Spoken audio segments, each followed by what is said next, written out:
5th, 2021. This is my first live stream while driving. I do a lot of these driving and talking videos, but I've always recorded them and done a YouTube upload at the end. But I figure, why not?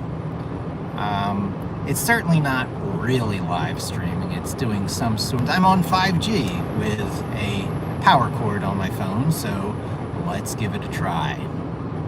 So what to talk about? It's going to be another Linux, Python, Vim, and Git plus muscle memory video, because the topic comes up more and more that the thing that's important about zeroing in on a small set of tools early on in your life is that each one takes that Malcolm Gladwell outlier 10,000 hours or 10 years to master. So, if you start these things when you're about old enough to care, I don't know, 14, 18, 22, these ages of, self-awareness at 14, or first, wave of ambition, going off to college at 18, or post-graduation type energy you got at 22, these are the times where you realize you need some sort of special edge, a reason for people to hire you. Because if you don't want to feel the imposter syndrome, you need skills. You need to be good at anything. And a lot of the most coveted fields take 4, 8, 10 years of school. Doctors, lawyers, because people are putting a lot of trust in you. In the case of a doctor, you may accidentally kill someone. In the case of a lawyer, you may have them accidentally sent off to jail. So these are fields that require a lot of education and practice. A lot of that school time is committing these things to muscle memory, especially when you think in terms of like a surgeon. You really can't screw up. So there are those fields, and they aren't for everybody. They're certainly not for me, because you are on the hook. You've got very stringent schedules and expectations, and basically you start to not be your own person. The spontaneity of life starts to go away. So I never went that route. But I do like the skilled routes, the routes of craft and technical skill. I often talk about the walrus and the carpenter.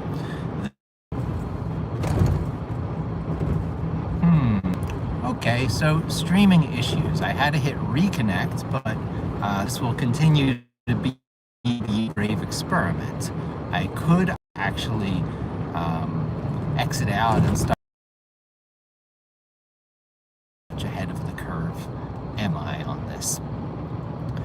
So we talk about the walrus and the carpenter, and the walrus is, the politicians, a lot of business, not this business analysis and the math and the statistics and stuff like that, but the, management, right? Most middle-level managers are of the walrus type. Again, not devaluing it, however, not the thing that feeds my soul. So,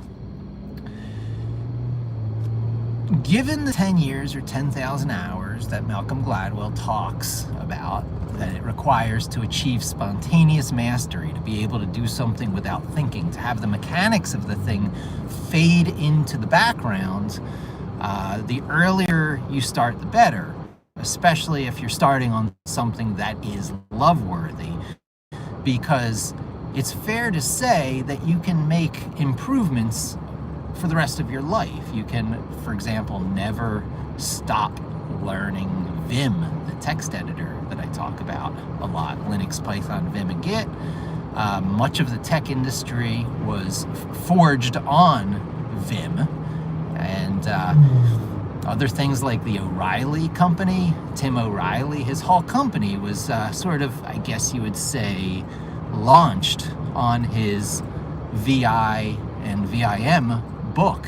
The O'Reilly books are those ones with the animals on the cover, and there was some sort of lemur or something on the cover, a big-eyed thing on the cover of the Vim book. And everything that's come from that, the guy who coined the phrase Web 2.0 and created the Maker Faire, and he's got a whole list of accomplishments that he's done, but he is definitely of that carpenter type, although he's quite a capable walrus, so you're a double threat when you've got both things down. Okay, so Linux, Python, Vim, and Git.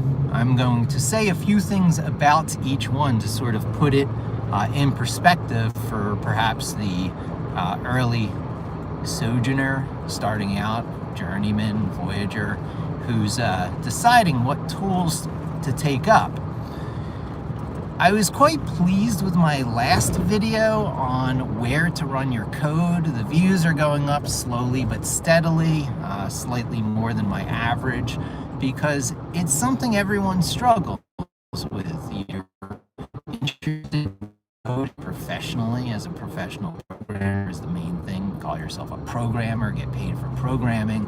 Well, where to run your code becomes less of an issue because, your employer will issue you a laptop, and it's almost certainly going to be deployed to the cloud these days, and your employer is paying for that cloud time, and it's not an issue of it just suddenly stopping. However, if you're doing it for yourself and you're doing it on the cloud, the issue of it just suddenly stopping is actually a thing. All the cloud services tend to have a bottom tier, which is free. But first, you never know. I have been on the free tier of Amazon from time to time, and then they just suddenly start charging you. It's a tiny amount. It's like sometimes 50 cents a month for those bottom tiers, but they do start charging you. And if you want special capabilities that you would oftentimes assume are just, standard, again, you enter the paying tier. So even though the cloud seems to be a cure-all for a lot of the woes of where to run your code, it is not really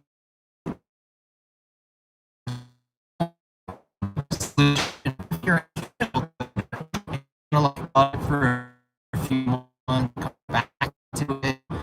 It's generally better to have your own hardware where you can run things, and your own week.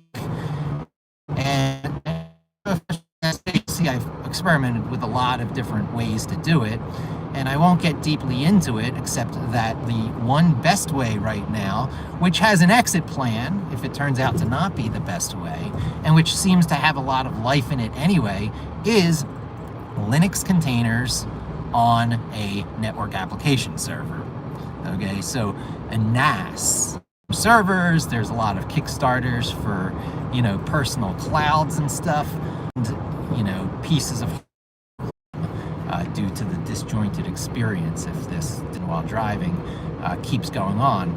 But I was talking about work application servers, NASs, which are more consumer-oriented home servers. A really cool place to run some code. Problem is, you're running the prepared